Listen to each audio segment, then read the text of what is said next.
Hey everybody, welcome to the first episode of Pop Parents. This is a very interesting podcast where me and my good friend Cullen. What's up?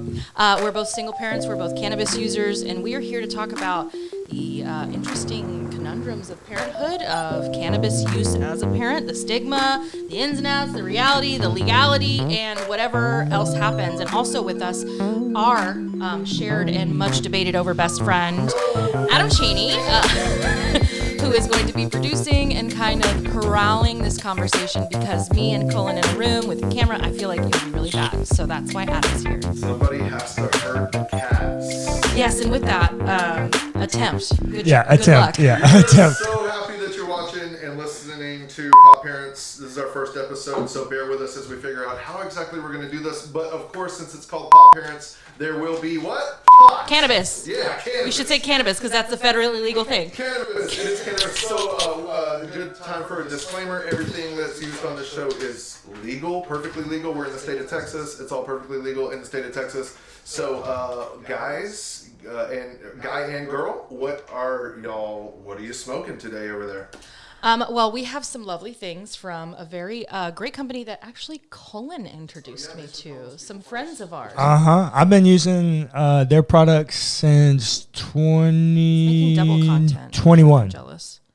Since 2021. Yeah, he introduced us to, I actually just turned my phone. I was doing a QR code to see info about the product. I literally texted the owner of this company and I said, Tristan, we're talking about your flower. Do you want us to say anything? And he said in response, red 228.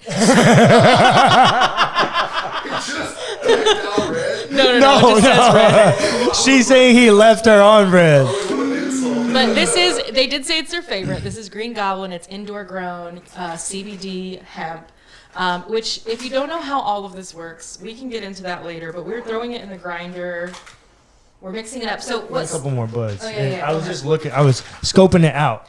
So Taco is an amazing company. They're Texas-based. They're family-owned, and everything that they do, they make completely solventless. They're very, very clean, and they really believe in the medicine of this product, and they're really great people. We love them. So Yeah, I think their tagline is bring the medicine To the people. That's right. Yeah. Yep. Bring the To the medicine people. to the people. yes. And pets. They got lots of pet products. And they just lost their little pet recently. So recipe Spencer. Yeah. Really, R.I.P. That was really tough. So what's the strain? Sorry, Green Oh, Goblin. no. That's Green Goblin. Yes, Green Goblin. It smells. What's it look like to you? Give us some notes. Give us some eyeball notes. Okay, now the thing that is about CBD flower, Okay, talk about it can be a little ugly, It but can be this is ugly. but Taco always has pretty nugs, right? Well, Taco really cares about quality flower, and that's why I love them, because I'm a flower head. I really don't do edibles or anything like that. Actually, coming up, you're going to get to hear an embarrassing story about me on decarb one night. But yeah, I really don't do anything other than smoke flower, and Taco just normally has the best flower around. Yeah. So we mix. So a lot of times, what they do is they'll take the flower, they'll coat it in a distillate that creates the psychoactive effect, which the D9, D8. Right. Those laws are changing all the time, so I don't want to give specifics in any of these episodes, right. but just saying it is a federally legally derived hemp, but it does get. I always say litty big titty, but I don't know a better way to say it. It's gonna do what it's gotta do. You know what I mean? So what's what do you smell? So Cullen, put your nose in that grinder. Like, tell us, what are you smelling? What do you like? So about it? let me talk about its looks first, Okay, yeah. because I did notice a few things. Yeah. It We have a lot of different bags of things from Taco. it's pretty loose leafed. Okay. It's not real tight bud, tight, yeah. which if you're looking for that picture perfect bud, Yeah. it's real tight, well trimmed, well groomed. Yeah. This is not. This is a loose leaf, which is pretty standard for Texas hemp. Like it's normally a little bit looser, but it has great terpenes. And the trichomes. The Yeah, trichomes are great. really pretty. And the terpenes, you were talking about smell. Yeah. The trichomes are an orange color. It's got a little, it's like got a citrusy smell. It does have a little citrus, but it's got some skunk to it. Yeah. Yeah. It's got some pretty deep skunk. Which, you know, the terpene that actually, or the thing that makes weed smell skunky is actually the same, like, chemical compound that is in skunk smell. Yeah. And so, you know. It does have some citrus. I like it. What's it taste like? What's it taste like? You both hit it now. What's it taste like? I mean, it tastes like flour. It tastes funky. It's not too. Some CBD has this weird stale flavor. Yeah, I hate it. It's like over dried or over cured. I don't know. That's the deal. It's over dried. I don't know what it is, and it's not. Well, see, when we first did CBD, we were trying to get the lowest amount of any kind of those cannabinoids because we want to make sure it doesn't test hot. But now they're pushing the extra There's lots of different things that are happening, so the flower is evolving. Yeah. It's pretty cool. Yeah. But Takeo flower never tastes like stale, dusty. I mean, one time we were in there talking to them, and they showed us, like, this is what other people sent us, and it's they have very high standards. It was obvious. I'm very grateful. Yeah. Oh, Yeah, it was also, very just clear. full disclosure, I do get paid promotion if you buy with my code. But also, I'm not a liar, and you can look at it for yourself. But I do get paid promotion and use my code, SamCanDo, and we're happy to partner with you. Yeah, we'll put something on the screen or in the notes, or what? How can they find that information? In the description below, There it there is. will be instructions. Thank you. Also, they did not give me any money to say these things. That's true. We Yeah. just There is wanted- a capability of money if y'all buy stuff, but you know. We just wanted to do a show about pot parents, and so that's why we're doing this. Okay, so here's the deal. Also, they're the ones who gave me all this free stuff. Y'all guys have me free cannabis. I'll talk about, you know. Anybody can do that. So yeah, so if you'd like to see your product featured on this show, Send it to my house, which is also address listed in the description. Not happening. All right. Hey, so we all know we're gonna take the medicine to the people. So this is the segment we call Today's Trauma. So Sam, what trauma are you healing from with cannabis today? This is a segment. It's today's. Yep. Today, I don't know if I'm healing any trauma today, but I am just escaping momentarily the perils of being a single mother. Today was a long day. We had a dentist appointment. We had tears. I was very brave and strong, but no one gave me a treat afterward. Well, I guess this This is your treat afterwards. This is my treat. Yeah. Cullen, what trauma are you healing with cannabis today? Other than usual traumas? Unemployment? Oh yeah, your boy. Well, it's Look not how really. the tables have turned. Yeah, it's not Right, really. Man, why don't you just pull yourself up by your bootstraps? Yeah, That's come right. on. All That's right. Try it a little harder. You look strong and healthy. I am, thanks. Freeloaded piece of shit. No, so I mean, I'm a serial entrepreneur. I've owned side businesses A or lot of cereal businesses. yep, You're an entrepreneur in the cereal industry. Yep, exactly. No, so since I was 16, I've kind of always tried to work for myself, or as I've had other jobs, I've always had some kind of side business or doing consulting work or whatever. So I've got, I make money in weird ways. I don't always do it in the most traditional way. And so, currently right now, I have no steady income headed my way, which is a little anxious, but Hi. cannabis helps. Hi, Cullen. Yeah. Do you know what I hear, Cullen? What? You got a world of possibility in front of you. Oh, you not lying. Opportunity. You not lying. And if you're looking to capitalize on some opportunity, hit me up. My info will be in the description. There you go. But real talk. Cullen will not be doing weird things for you for money. No. Unless we get 20% on every transaction. Foot pics. Anyways. Nobody wants pictures of my feet, bro. But if you do, email us today. Sam is pimping me out right now. Oh, cut. Okay, no, we can leave it. Look, he saes that, but he does not mean it because No, we stand absolutely against not. pimp culture and all types of exploitation. Of course, always. Real talk though, Sam. You made a note about not claiming that we're healing trauma, but like why? So like, let's get some reflections from you guys on like why is it funny that you're healing from trauma with cannabis? Because it is a medicine. So say more. Well, so for me, I started smoking cannabis in middle school, just like as a stupid kid, not really knowing what I was doing. And then when I came back to it as an adult, it immediately helped with pain that I have. So I have Ehlers-Danlos syndrome, which is a joint and cartilage issue from it's hereditary. I didn't know that you had that. Mm-hmm. Does that give you stretchy skin?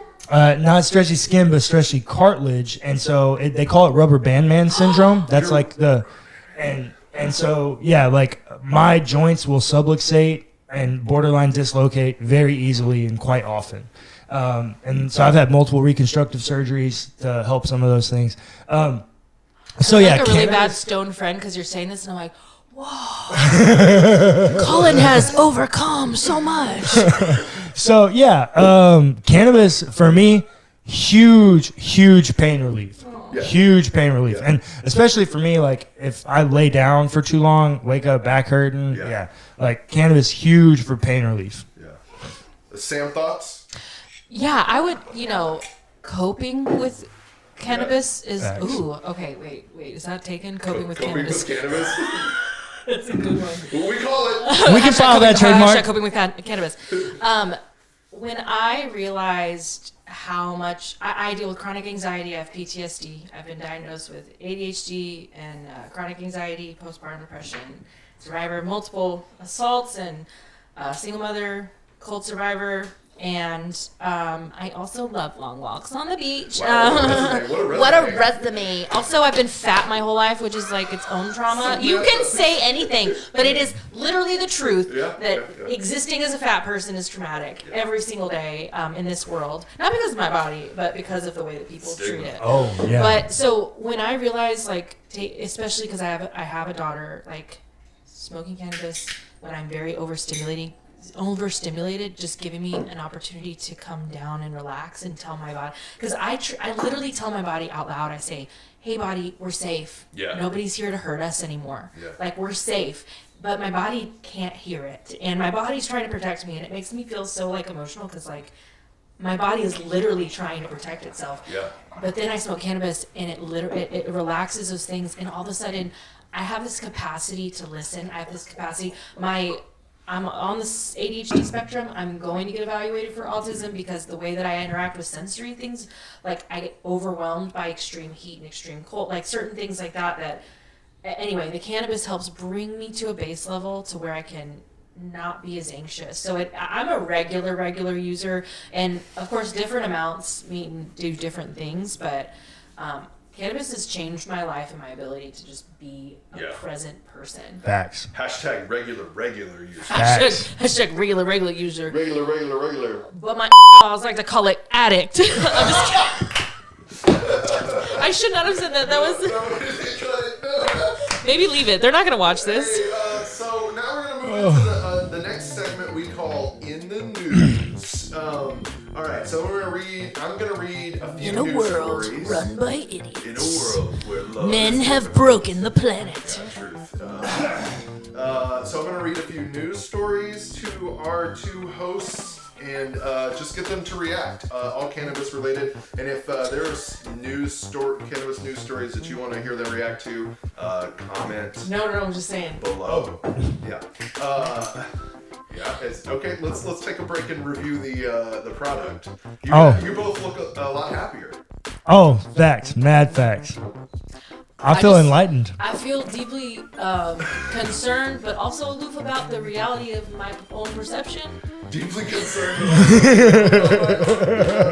Like maybe it's like a yearning to be more anxious that I'm denying myself about what my body might look like on camera. But at the same time, I feel like whoever is there is my friend, and so you are saying stuff, and I'm looking like, bitch. But I'm like, what if you don't? So if you do know, please write down below. I think this product slaps, and I like it. Tristan, good job. Good job. It's great. Alex, Tristan, Tico family, good job. All right, news story number one.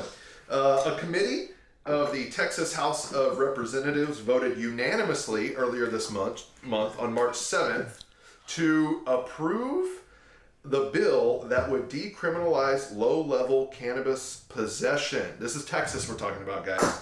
The House Criminal Jurisprudence Committee voted 9-0. That's unanimous to move and bipartisan, mind you, to move ahead with a proposal by State Representative Joe Moody, Democrat of El Paso, that would eliminate jail time for many possession cases, according to his site. Instead, police would write a ticket, and the offender would receive a court date. The measure, House Bill 218, also would enable Texas to wipe cannabis charges from criminal records. So this is humongous progress for cannabis reform and advocacy and legalization at any level for the state of Texas. Thoughts? Yeah, I got mad thoughts. Mad thoughts. Yeah, so the bill's a little bit more complex than that. It is great improvement. It is more. It is pushing everything forward, but there are still some problems, right? Certainly. I mean, The problems? The problems are that this advancement and progression is like delusional. yeah. It's like you've been starving for 7 years. We voted and decided that tomorrow you shall receive a cracker. Maybe. Yeah, maybe. It's like the rights that we have stolen from the people of this land who are already using this plant that we decided to outlaw because we enjoy our own more addictive substances and hate black people. It grows in the ground. It grows in the ground. And the money that we have wasted, regulating this. Well, all the people that are sitting in jail cells right now across the state of Texas because they had a joint. Anyway, go on. You were saying? Well, yeah. So this bill will take that away. The person that walks around with a joint that goes out for a night and prefers cannabis over drinking and takes a few joints with them for the night and has an encounter with a cop, this takes that problem away. Right. Now you can still, apparently, depending on how much you're carrying, you might still get a ticket. When you're issued a citation, you have to go to court. Right. Yeah, so you have to appear in court, but you don't go to jail. Right. And what ends up happening at court is the maximum penalty that can be issued is under a Class C misdemeanor, which is the same as a speeding ticket. Right. So the most that can happen to you is a fine of $500. But you can't go to jail for it. That is the decriminalization part, right? Because currently it's like a felony. Well, no, any marijuana possession is a Class B misdemeanor, which does include up to 180 days in jail and up to a $2,000 fine. So this has only made it out of committee. I was checking. Well, yeah, it's not even out of scheduling committee yet. Okay, so a little bit of explanation on how bills work in Texas. You have to come out of a committee. This one happens to be a House committee instead of a Senate committee. And then you make it out of that committee, then it makes it to a scheduling committee, and then they schedule it for a House floor debate. And then whichever, if it came out of the Senate, it goes to whichever side. It goes to the other side, then they have to schedule it. Just watch the thing on YouTube, the little guy sitting on the hill. I mean, I was about to say it's for federal, but literally, if you don't have any context and you have no understanding of what they're talking about, that will give you an idea that a bill starts someplace, goes through some things, ends up another place. Someone writes it, a few different committees are going to sit together, and they're in charge of how it affects tech or education or whatever. That's basically the processes that they're saying. They sound very smart. They look very, very professional, but you don't need to understand the ins and outs. It's you true. need to know that someone wrote a document, they pushed it forward with someone who was a representative. There's a lot of things, and we're trying to see if it'll make it through the gauntlet of, legislative procedures red tape and end to the other side. Is that how science and math work? It has to make it through the gauntlet. And to be clear, a similar bill has made it through the House committees. Two. This is a joining of those two bills. For the past two legislative commission sessions, they've had a version, one of them. One of them was only the expungement part of this, though. And so it never made it far, but it made it all the way through the House. And then the other one was this decriminalization part. This was last year's bill. It made it through the House. 2 years ago, because it goes in, but last session, this was its bill. And so then it goes through and it dies in the Senate. Well, they both died in the Senate. Right. Yeah. So this bill joins them together, and it was authored by Moody. Yeah. But once it came out of the Criminal Jurisprudence Committee, it had 4 new co-authors. So almost half of the committee ended up signing on to the bill as a co-author. Yeah. That's pretty good. Well, and the 9-0 unanimous unanimous vote is good. So, Yeah, bipartisan. So the last two bills that Cullen is referencing, that'd be 2019 and 2021. Yep. Those sessions. And this bill wasn't filed until November 2022. Yeah, so Texas only is in session every 2 years. Anyways, the point is both bills made it through the House just fine. Got Died in the Texas Senate. Senate. Died in the Texas Senate, and Lieutenant Governor Dan Patrick has continued to say that he'll block these bills. So he just won re-election. Okay, so any other thoughts on this? Yes, Yeah, I do want to say the things I think are very important of the way it affects us is it continues to legitimize what we're doing, what we're talking about, not being this like party drug thing, but being actual public response to peer-reviewed research, which is really sad that that's what we respect, because that really is like elitist, such a whiteness, classist, yeah, fucking colonizer bullshit, but it does benefit in this way. We just have to make sure that all of us, when we talk about it, are not just talking about how it affects. Because a lot of people are going to start talking about how it's going to affect the business. What's that mean? Next moves for Texas. But we need to understand the ethical effects of it as well. So, like, the people that are affected the most poor, which the shitty thing about this is it's a $500 fine, which if you don't have a $500 fine, then you're going to get in a warrant anyway. Well, so this... Yeah, go ahead. I'm sorry. Criminal justice reform is a larger conversation. It is, but it's important for people who care about cannabis to know that this doesn't exist beyond the cannabis issues don't exist detached from racism issues, criminal justice reform, all of it. And so it's important to know those adjacent things. And so if the only way that pot is illegal is if you're poor, then that's still a problem. Absolutely. And that is also a larger issue, and there are great organizations that we know, such as Restoring Justice. And, but that's all I'm saying. And I feel like I'm too high to continue. Go on. The next in the news story, also on Tuesday, March 7th, earlier this month, voters, I'm going to jump across state lines for just a second. Voters across Oklahoma, that's right, our neighbors to the north, voted against recreational legalization for individuals over the age of 21. Now, real quick, for the viewer at home, the reason why that's really interesting, we're going to let them comment, but Oklahoma already has a very robust... And we almost opened a grow house there. Yeah, Oklahoma is covered in weed, but it's medical marijuana. You do have to have a medical marijuana license. And there are like if you drive into Oklahoma, you'll see dispensaries on every corner. Marijuana's already there. The medical program is Billboards. Huge. But then the state votes against the more fun thing. Why? Say things. Talk. I know exactly why. It's why? because they wiled it out in the first quarter. Like they What?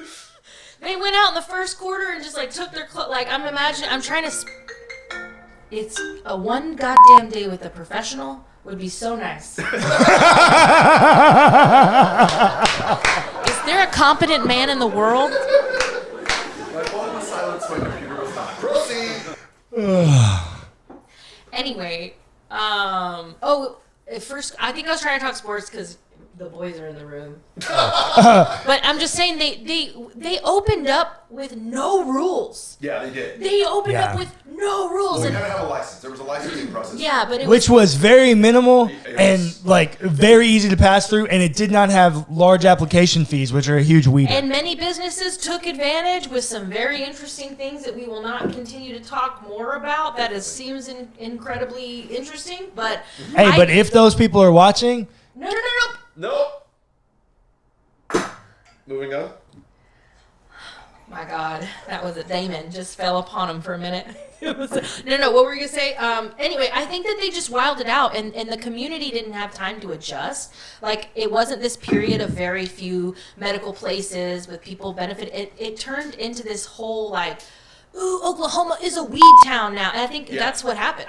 That's what I think. Well, I mean, the New York Times wrote an article. It was like the gold rush. Yeah. And then they shut down applications because it was just, it was overrun. They issued there are currently 3,000 active cultivation licenses in the state of Oklahoma right now. And that is after the moratorium. Yeah, in perspective, the entire fucking state of Texas has 3. Yeah, three.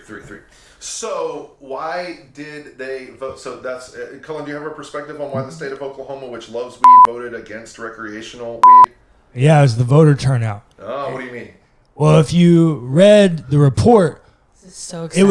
it was state question 820, I think is what it was. State question 820. Yep. State question 820. And the voter turnout on it was 25%. Shit was trash. Shit was trash.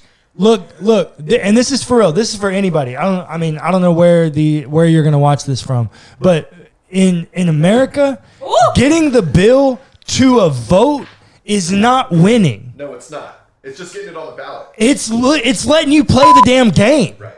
You got to show up and vote or shit like this happens. People put all this work, all this energy, moving all this forward and trying to get this reform and doing this polling to see if their work is good, right? In the state of Texas, I don't know Oklahoma's, but in the state of Texas, which they were relying on a lot of our customer base to go over there because they have chronic pain, which that's also a bill that's in Texas legislation right now, is to add chronic pain to the medical list. For the chronic. But in Texas, 70% of residents want cannabis decriminalized. Yeah. Not legalized, but decriminalized. And we can talk about the difference. But I'm sure it's very similar numbers in Oklahoma. 25% of voting populace came out to vote on this prop, and that's why it failed. Because do you know why the people that voted no said they were voting against it? Why? They feared crime increase and harm to children. Racism. Pot parents enters. Yeah. Okay. So, campaign 820. I feel so inspired to vote. I mean, I do vote, but I feel more inspired. Go on. Campaign 820 is the nonprofit that really pushed for this. Wait, bill. Entertainment 720 was from 820. I think it's a play on like 420. But Yeah, I think so. Yeah. Anyways, so they spent $5 million on marketing to get people to turn out to vote. The opposition to the bill spent $0, and the bill failed. The question failed. It's called a question. It's because people didn't show up And to vote. and it failed by a massive margin, y'all. 63% to 38% voted no. But it was, as the organizers of 820 said in that New York Times article, people didn't show up to the polls. Nobody showed up to vote. It was scheduled It's just, for election. You know why also I think they didn't show up is because it's very easy to buy weed in Oklahoma without a medical license in a public dispensary. I don't know how I know that. But I think I read it on Reddit that someone visited from Florida and did that. And why would they show up to have something that they already have? Not to mention, Oklahoma weed is wilding out everywhere. Oklahoma weed is all over Texas. Oklahoma weed is not. So I think that the residents are like, we don't need no more fucking weed, maybe. But I mean, maybe not. But the problem with that is what Cullen it's just is my saying. thought. Not an activist resident. I'm just saying the normal Joe who's just trying to smoke every once in a while. Third news story. Back in early December 2022, about 3 months ago. We need to have snacks next time and little drinks. This is the We problem. have some snacks from our friends at Takeo. Well, wait. Don't get ahead of the news stories. Oh, okay. Understand, All I right. gotta try them. Back in early December 2022, about 3 months ago, Twitter ended a federal partnership with the Substance Abuse and Mental Health Services Administration, SAM is the acronym, which presented users who searched Twitter, like if you type into Twitter marijuana, you would get fed a what's it called? What do they call it? Like a ad. It's like a pop up. Drug treatment pop up. Yeah. That suggests you connect with Sam and get into drug treatment.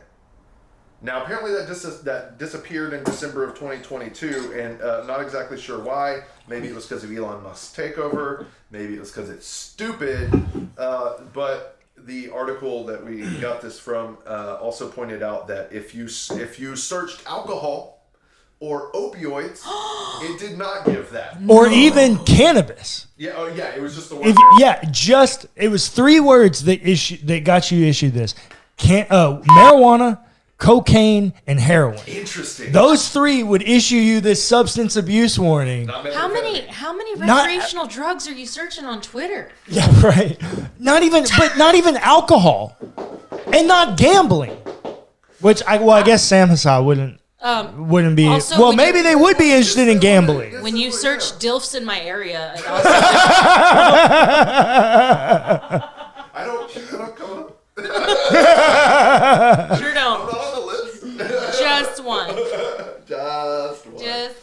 All right, final thoughts on In the News before we... I was just going to say, yeah, go ahead. First of all, I think some people do benefit from drug treatment. All drugs are not for all people. Yeah, definitely. Some people, cannabis is an issue for them, and they did seek any kind of program or things to step away from it. We don't discount any of those things. Now, do I think that seems shady as fuck? If you're not going to have it there all the time for any drug thing, then it's just weird. Yeah. And also, I don't think it should be federal. I don't think that you should partner with a federal agency, because then people who have backgrounds of poverty, which include backgrounds of criminal history, because those things are usually just the same.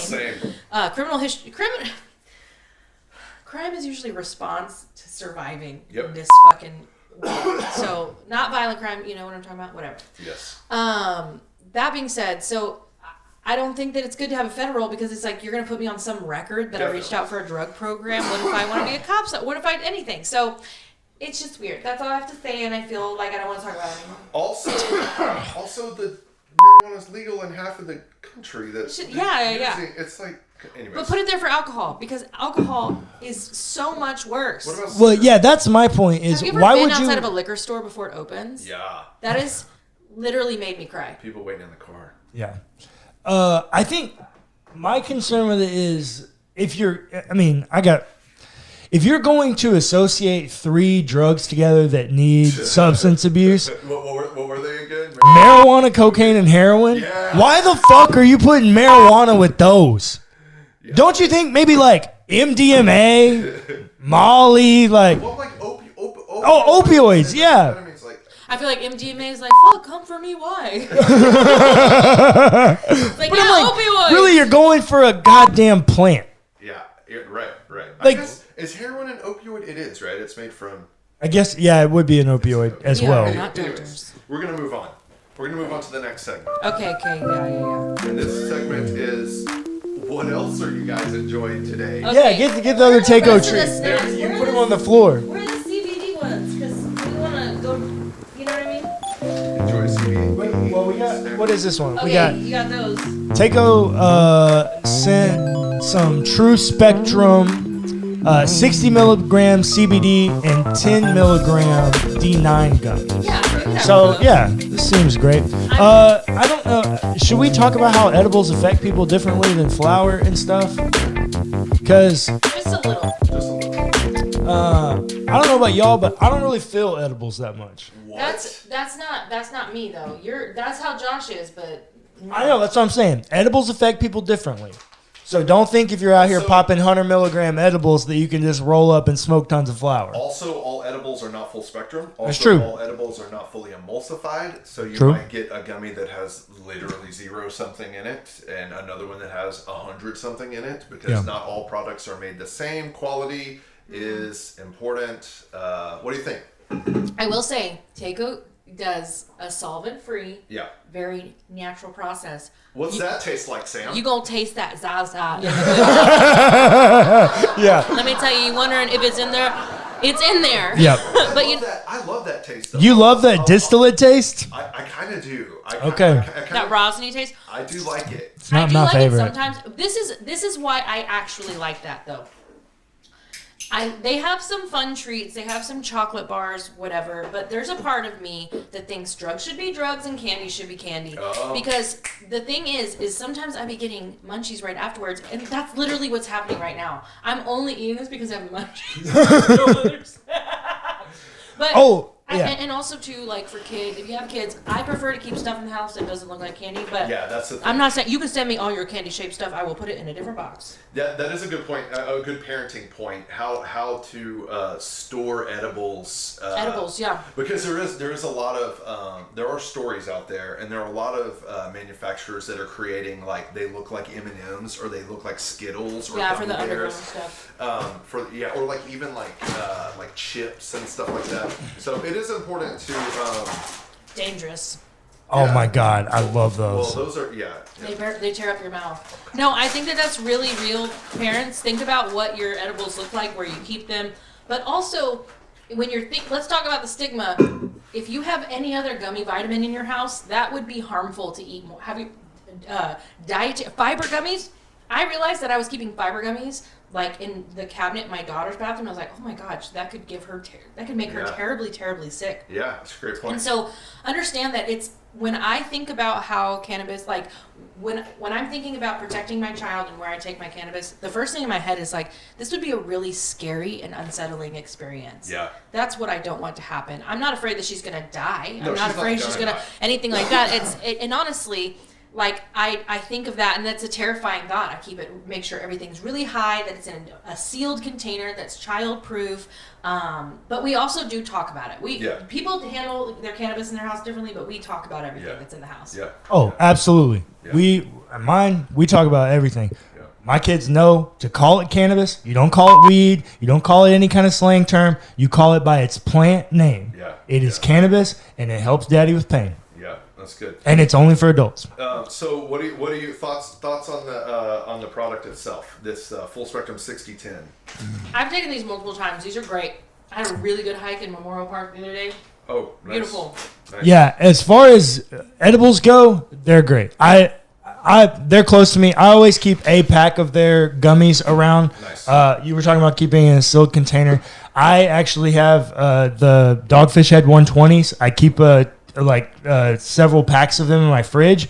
The back container, very top shelf, I pull one out, drink it right when I bring it home, and then gummies go back there. Hiding it in the beer. Hiding it in the beer where my children will never touch. Yeah, I forgot. Oh, one thing Taco's known for, and I've taken, has been really good, is their RSO pills. Oh, yeah. Yeah. We can't go into all the details of all the claims that are, like, RSO claims and studies have been very interesting. But Taco has some amazing RSO pills, and I know people that swear by it. Interesting. Angie, like from Houston Hemp Market. Yeah. I've gotten them from my grandparents. So both my grandmothers are very elderly and have lots of medical problems, and one of them did not have the best response to them. But the other one, she had a great response. And they're great, especially from Taco, because you can manipulate them with them. So if you want CBD, if you want CBG, if you want CBN, for 2023, this is the cannabinoid that you're going to see everybody talking about. CBN is going to be the new rage and hype. It's the one that makes you want to go to sleep. Yeah. And so you can, now I think Tristan and I were talking about it one night. I think you can only have like 2 or 3 milligrams of CBD or CBN at a time in any kind of serving. And if you do it every day, it's kind of like melatonin. Your receptors will start to have like coping with it. But yeah, so with those RSO ones, you can mix in whatever kind of combination. CBG, if you want to highlight pain, CBN. Yeah, they'll hook you up with anything. They're pretty creative over there. Sam, it's time to move on to the next segment. Okay, I put the bit of steel in my mouth. This is a segment we like to call Ancient Wisdom with Mother Sam. In this segment, Sam is going to offer a nugget of wisdom about spirituality, love, self-love, and parenting. Sam, take it away. One of my favorite quotes from a song. It's really close to my heart. And I do have a mouthful of sour Skittles, so I'm gonna pause to think about what I want to say, but really I'm just trying not to let the spit come out of my mouth.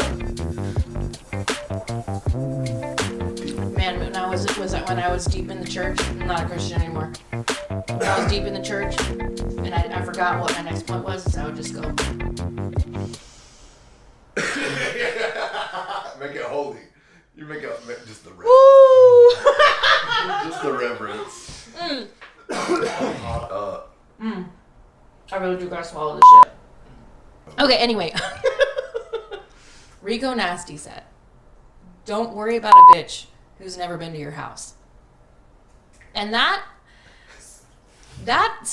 song, that entire song, is actually so incredibly deep. And the fact that she portrays it in her most genuine self and people judge the shit out of whatever that is, but it's actually so touching, that whole fucking song. But anyway, it really impacted me to think about, why am I allowing the perceptions of people who aren't in my house, they're not at my table, they're not my chosen family, why would I ever let that affect my mentality, take my energy? And it was also a way to grid like what I owe people. because people tend to approach empathetic people or people they want something from in a way of like, well, this is our connection, so we could do this. And it's like people try to claim connections a lot. And so I think about who's in my home regularly, and it actually helped me gauge, like, wait a second, this person's not in my space. Like, I don't have to be all these things to all these people. And so when you're dealing with your cannabis use, you have to let go of what other people think about you for your own sanity. I'm not saying you have to be out in the open like we are, but for real, so much of your stress is about your perceptions of being a parent and not about your quality of parenthood. Everybody has a limited amount of capacity. If all your kid ate today was chicken nuggets and a french fry they found in the car and some gummies, like, you fed your kid today, you cared for you and your kid, good job. You know what I mean? And every other perception of that just clouds how your kid is feeling. And so every time you're listening to that, you're not listening to connection. Connection is, like, I think the best success that I deem my own success as a parent, and connection to my daughter is number one. Yeah. If she's struggling, she's acting out, but we're staying connected, that's the best I can ask for sometime. And you might judge that right now saying, oh, that's your opinion, it's your business, it's not mine. And I think everybody needs to have that. So I smoke weed and I'm a good mom. I mean, I smoke cannabis and I'm a good mom. And if you don't think so, you can eat a bag of dicks. What? Bleep that out. Cullen, thoughts?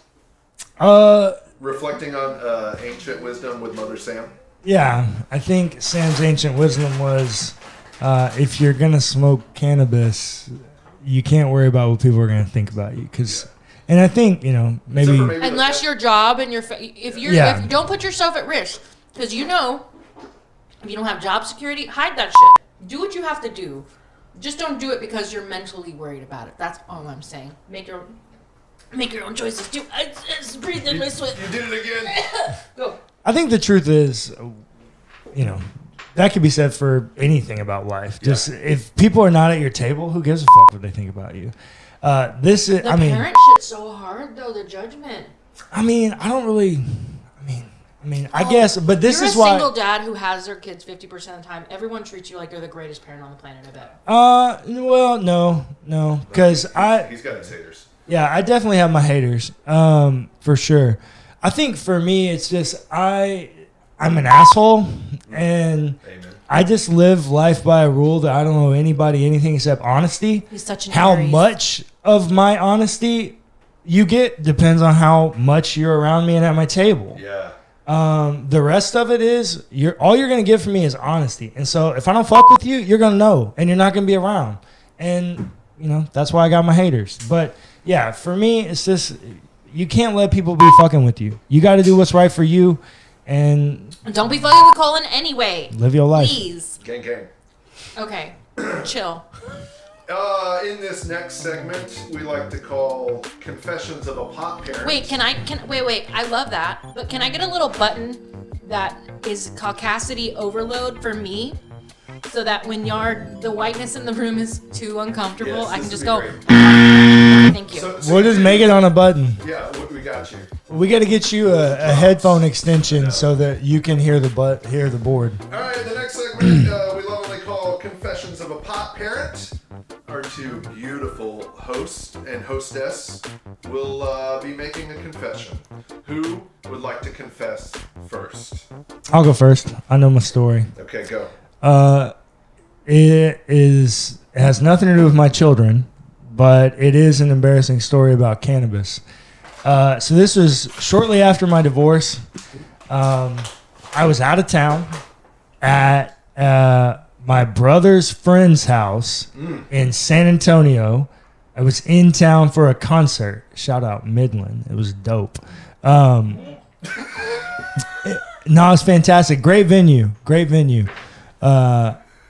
Outdoor amphitheater on the river. It was fantastic. Anyways, the night before, we obviously went out drinking. Okay. And I was good. I was responsible. I was not driving, so, I got a little turnt. But when we got home, I felt pretty sober.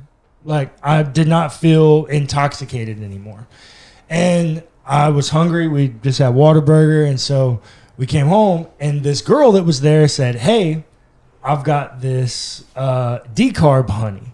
Ooh, decarb honey. Yeah. Decarboxylated means that the cannabis has been heated, thus making it the chemical psychoactive thing is then edible. Yeah. So if you just eat flour, it won't make you feel anything. Right. You have to cook it. So it was edibles. Yep. And if you cook it, it's THCA being converted over to THC when you eat it. Yep. So That's what I was trying to say. she did it and turned it into this honey, and everybody the whole day had been bragging about this honey and how they tried it and had all these experiences, and I was like, I take decarb every morning in my morning shake. Like, I'll be fine with whatever she got. So she loaded me up a teaspoon. A teaspoon? That's it? Yeah, that's it. A teaspoon. Wow, this stuff must have been Foyer. I took it, felt fine, An hour. Yeah. So about 3 o'clock in the morning, Oof. I'm sharing a room with my younger brother, which is his friend at the house, or the house we're staying at. And she's just moved into the house. Oh, no. So Why was that a I wake detail? up in the middle of the So night, scared.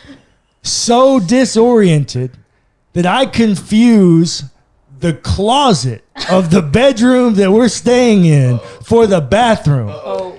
And I proceed to piss right on the floor in the middle of this closet. And my brother wakes up and goes, Cullen, bro, you're peeing in the closet. It's like, it's begun now. And he goes, bro. And so he just lets me finish. And he's like, all right, we got to clean it up. You've been around me when I'm sleeping. Yeah. I sleep hard. Yeah. Dead to the world. Dead to the world. 100% sleepwalking this entire time. Not uncommon. Sleepwalking, go straight back to the bed. And my brother goes, Cullen, come help me clean this up. I'm like, bro, if you're really that worried about it, I'll clean that shit up tomorrow. And I went back to sleep. I Yep. assume you've never been invited over to that house again. Nope, been back. He's like, went back, didn't piss in the closet. Yep, I was a good boy. it's fine. It's fine. Look, I skipped I'm the wildin'. honey. I play hard. If I fuck shit up, I make amends. Well, there you go. That's good. Sam, your confession of a pop parent. Damn, I thought that was like, man, is this story gonna be boring? And it wasn't. It was not. It was was not. not. I It was took a turn at the end, horrified. Yeah. Okay, mine is okay. So I used to feel, and maybe I still feel. So I have my daughter most of the time. I just we're on like a 1-3-5 standard schedule. So I have my daughter a lot of the time, and my weekends off feel very, very special. And sometimes, look, I love to rage. I love to. When I say rage, my raging is very wholesome. I love to have a good time. I like to do things. I like to go out, whatever. And so I was going to an event. It was like a cannabis event, a little sesh.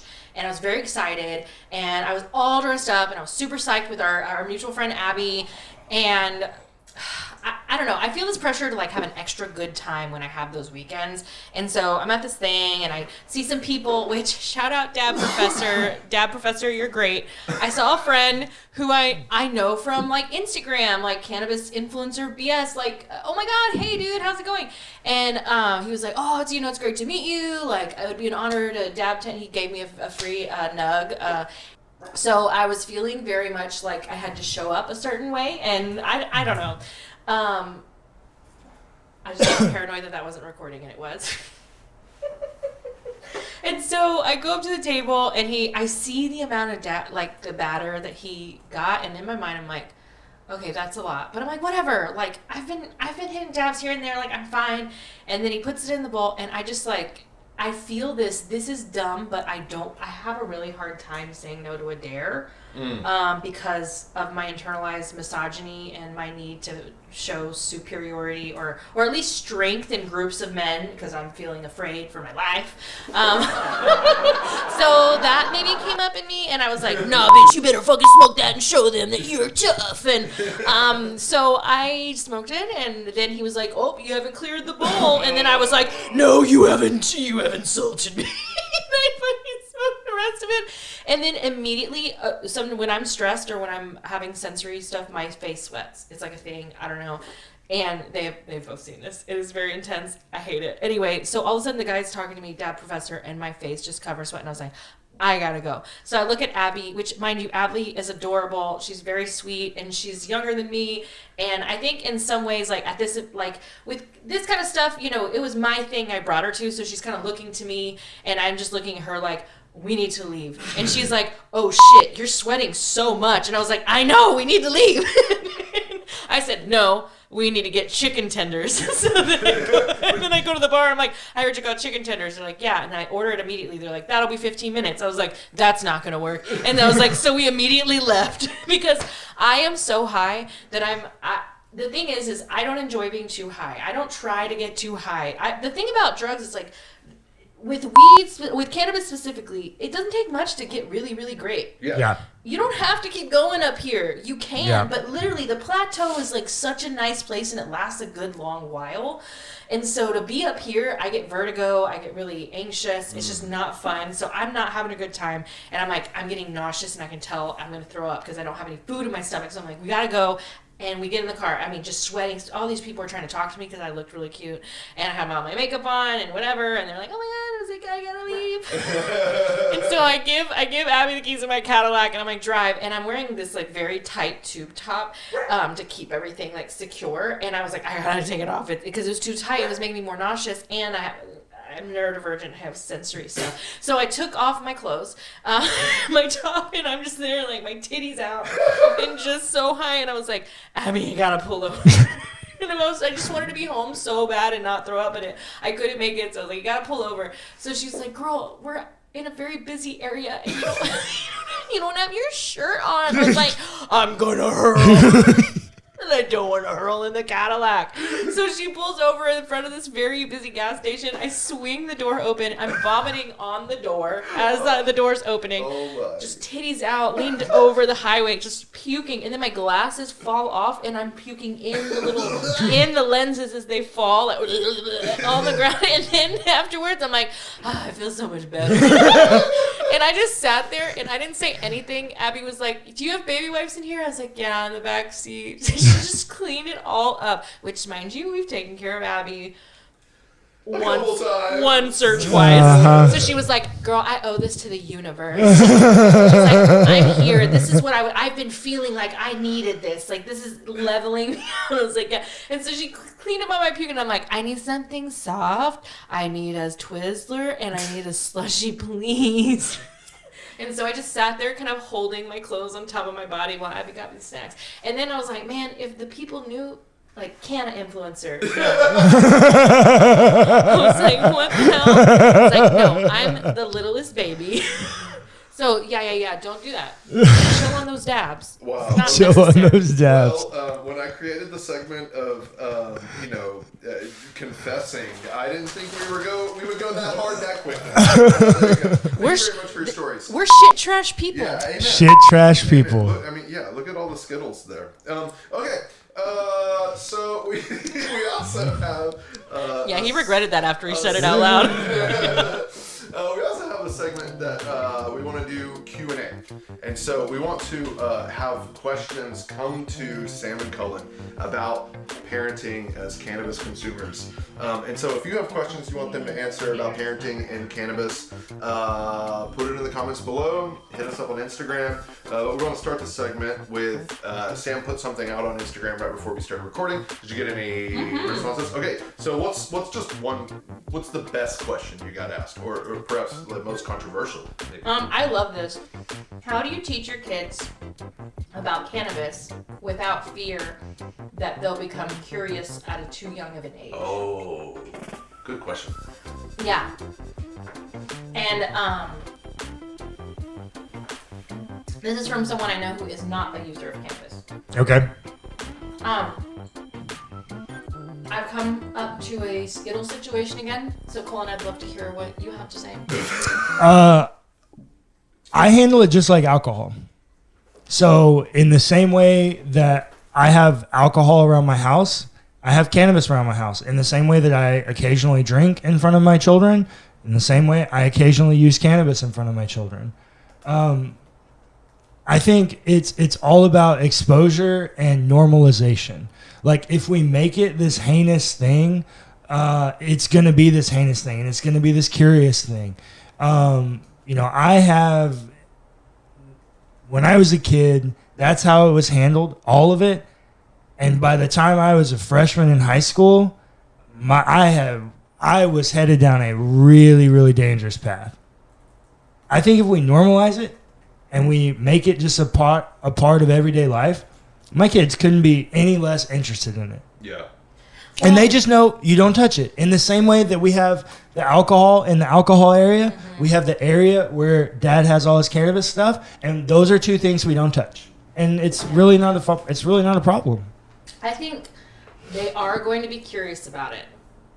And I would rather not inflame curiosity with mystery. Yeah. Mm-hmm. Yeah. Because when you have the more mystery, the more scandal, the more scary, because when I talk about cannabis with my daughter, we use words like age appropriate. We use words like your brain function isn't prepared.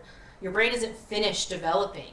And we don't need to introduce anything else into that mix while you're there. And then also, you need your brain to finish developing to make good choices about this. So there'll be days where my daughter's like, one day when I'm 18, when I'm a grown-up, I'm going to drink and smoke. And the great thing is that she's not 18, so that's not a real choice that she gets to make right now. Not only that, she doesn't have the means and ability. So, when I was a kid, we didn't really talk about it, and that I think made it more interesting to me. I don't know. I really think that every child is different. Mm-hmm. I think that you have kids that will be more interested and not be more interested. And the point is every parent's going to handle it differently. Yep. And if you think that that's the best way to handle it with your kid, I think that that's great. And I know it works for me and my family. And maybe one day I'll find out that that wasn't wrong. But at least I was doing it in love and I had best intentions. And then I'll teach somebody else that information. That's how I feel about it. But I do think that mystery inflames curiosity.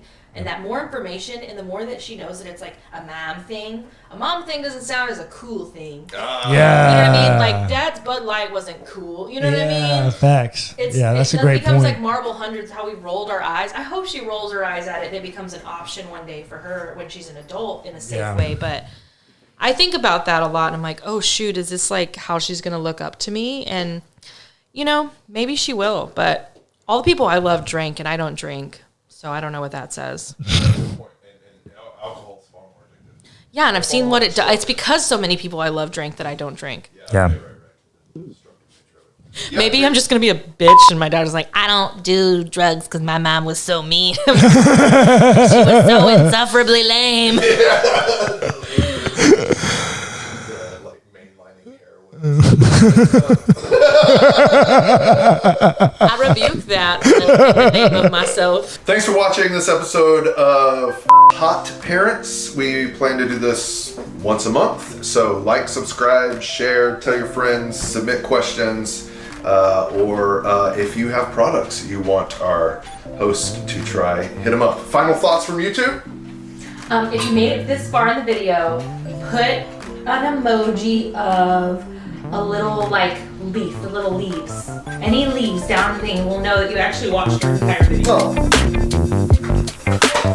Bye, friends.